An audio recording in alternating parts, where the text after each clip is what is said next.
Welcome to my You Got Ghosted Now What video. Did you just get ghosted? Well, I truly feel for you, chica. Getting ghosted as an adult is one of the most horrifying things that can happen to you when you're dating someone. So let's begin by defining what ghosting actually means.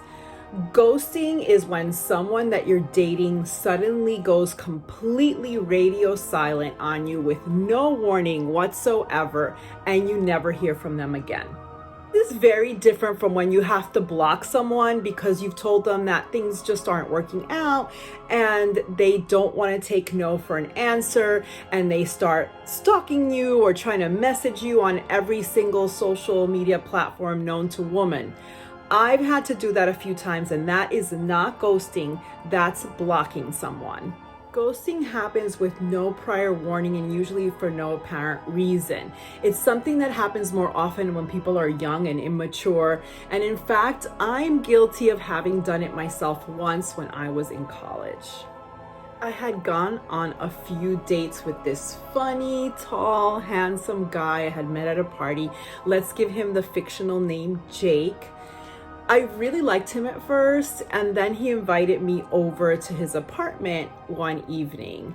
He went through some lengths to impress me with a gourmet appetizer spread, which included perfectly melted brie on toasted baguette rounds with avocado. Not your typical college student fare by any means. I was extremely flattered, and the evening had been really incredibly romantic, and he'd been super respectful, hadn't put any moves on me or anything. I liked him a lot, but all of a sudden something about him physically reminded me of a boy I had dated in high school with whom things had not ended well. And unfortunately, that completely turned me off to Jake. I wanted to like him, but I just couldn't anymore through no fault of his own. And I just didn't know how to tell him. So instead, I just ghosted him. He called and left a bunch of messages, but I never called him back. And then well over 6 months later, I saw him walking on campus, and we just kind of ignored each other. I felt so bad for doing that. He was such a nice guy. I didn't know what to say to him, so I had allowed immaturity to take over.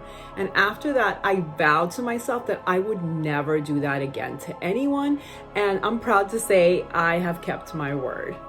The responsible and decent thing to do to actually end things with someone that you've dated, no matter for how short a period of time.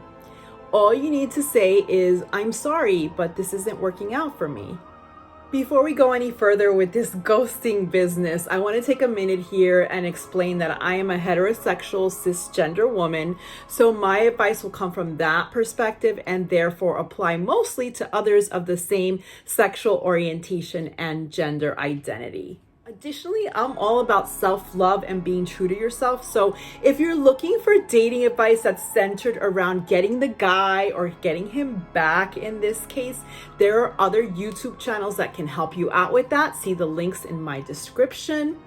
My dating advice is always centered around your best interests, how to stay safe, how to not betray yourself, and how to always keep your dignity intact. Because sometimes the only thing you get to walk away from a relationship with is just that, your dignity. Sadly, there are some grown-ass adults out there that are still going around ghosting people. I was honestly shocked to find this out firsthand not too long ago. In this short video, I'm going to tell you what you should and shouldn't do after getting ghosted. Hola chicas poderosas, I'm Mari Rosa, self-love trainer, and this is my YouTube channel, Chica Power, where you learn how to fall in love with yourself first.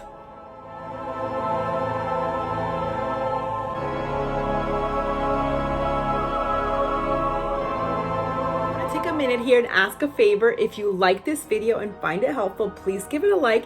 And also, please, por favor, subscribe to my channel. You can also ring the bell so that you're notified every time I upload a new video. Getting ghosted in your adulthood is particularly cruel and unusual punishment, in my opinion. It can feel shocking, insulting, infuriating, frustrating, and demoralizing all at the same time. Ghosting is a permanent or prolonged silent treatment, which is abrupt and may cause you to keep mulling things over in your head. At first, you may wonder if something terrible happened to this guy, because why would any decent adult disappear like that without saying anything? Lack of closure and any kind of information may cause you to think that you did something wrong. Well, I'm here to tell you that you did nothing wrong, and to help you make some sense out of this cowardly and heinous act to which you've fallen victim. Here are my do's and don'ts. I already alluded to this, but number one is don't blame yourself. Ghosting is not a reflection on you, the victim, but on the ghoster instead. I know it feels harsh and maybe even dismissive. You may feel like this guy didn't even care enough about you to let you know that he no longer wanted to date you, but that's not likely the case. When people don't care about you or care about hurting your feelings, they're typically more likely to come out and say something.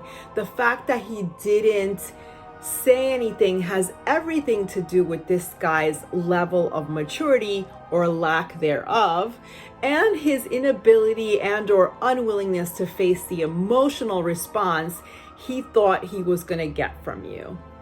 I want to emphasize that again.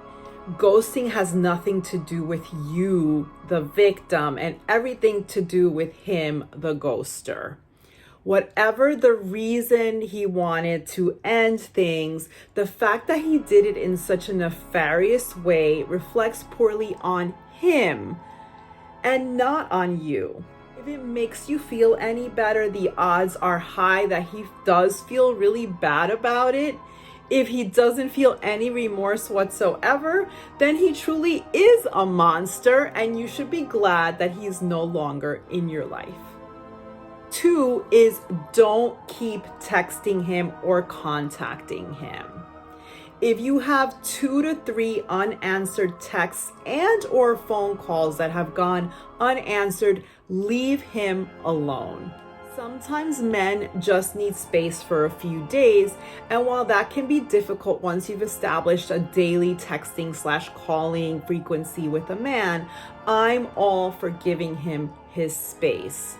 While you may wonder if he's laying bleeding in a ditch somewhere, that's not likely what has happened here. Think about that.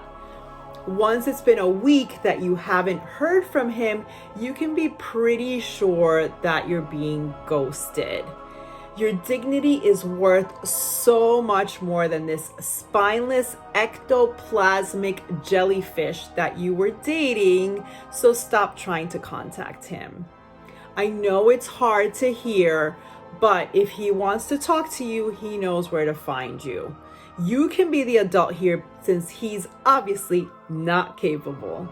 Number 3 is do yourself a favor and ghost him right back. There's no need to give him any closure here, because remember, he hasn't given you any. Unless you just want to make it clear that there's no coming back from this. I personally think that silence is an even better way of getting that point across, and may actually leave him wondering a bit because he didn't get that overly emotional response that he was afraid of in the first place. That's right, you can actually prove him wrong and make him feel like a fool for thinking that you were going to be really, really upset that he wanted to end things with you. Make him think that you're like Beyonce in Irreplaceable. You must not know about me, you must not know about me. I could have another you in a minute. Matter of fact, he'll be here in a minute, baby. Number 4 is don't beat yourself up trying to figure out why he did it. You will never know. I know that this is the most difficult part because you had no warning and no explanation. So you can feel free to make up your own version of what happened to him. Have fun with this. Think about it. Did he leave you shaking your head thinking, unbelievable? He sure did, didn't he? So you can make the story of why he dropped off the face of the earth as fantastical as you want. A good one. Maybe he was bitten by a pack of werewolves on his way home from your last date. However, he was such a cowardly wolf that the pack decided to sell him to a third-rate traveling circus. And now he works shoveling elephant poop in exchange for canned dog food and a safe place to get chained up when the full moon rolls around. He can't afford a cell phone on his poop shoveling salary, so he can't call you, but he thinks about you all the time, especially when he's howling at the moon. And number 5 is, do realize that you dodged a bullet here. Good riddance. Whether he's the unfeeling, selfish monster who didn't care enough to let you know that he was moving on, or he's just the weak, emotionally immature specter who just couldn't deal with any sort of emotional response from you, he's not the type of man that you would want to invest your precious time in, let alone feelings, chica. Number 6 is, don't allow your self-esteem to take a hit here. Don't let this undead jerk suck your well-earned self-confidence out of you. We all meet some bad apples out there sooner or later. This one just happened to be rotten and riddled with worms. Do something nice for yourself to make up for it. A massage, a mani-pedi, buy yourself some flowers. Yes, you know your worth, and you also know how to treat yourself accordingly. Lastly, don't take him back if he resurrects himself and shows up at your door, even if it's years later. You should run from him like the terrifying zombie that he is. Think about how you felt when he first ghosted you. You escaped him once. Do you really want to give him the opportunity to gnaw on your brains again? Since he ghosted you, he should be dead to you. Forever. Period. Well, that's it for today, chicas. My beautiful mommy often used refranes to land her message. A refrán is a wise Latina saying or adage. Today's nugget of wisdom is, al que se aleja, lo olvidan, y al que se muere, lo entierran. Which translates literally to, the one who distances himself is forgotten, and the one who dies is buried. And is very similar to the adage, out of sight, out of mind. This is very good advice to heed in this situation, chicas poderosas. He decided to remove himself completely from your life, so you should take the steps to get through this and move on. Watch my breakup survival guide videos for more details. I hope you enjoyed this video. If so, give it a like and subscribe to my channel, and please, por favor, give me your feedback in the comments down below. I read and respond to them all. Besos y abrazos a todas. Hugs and kisses to all. Mwah!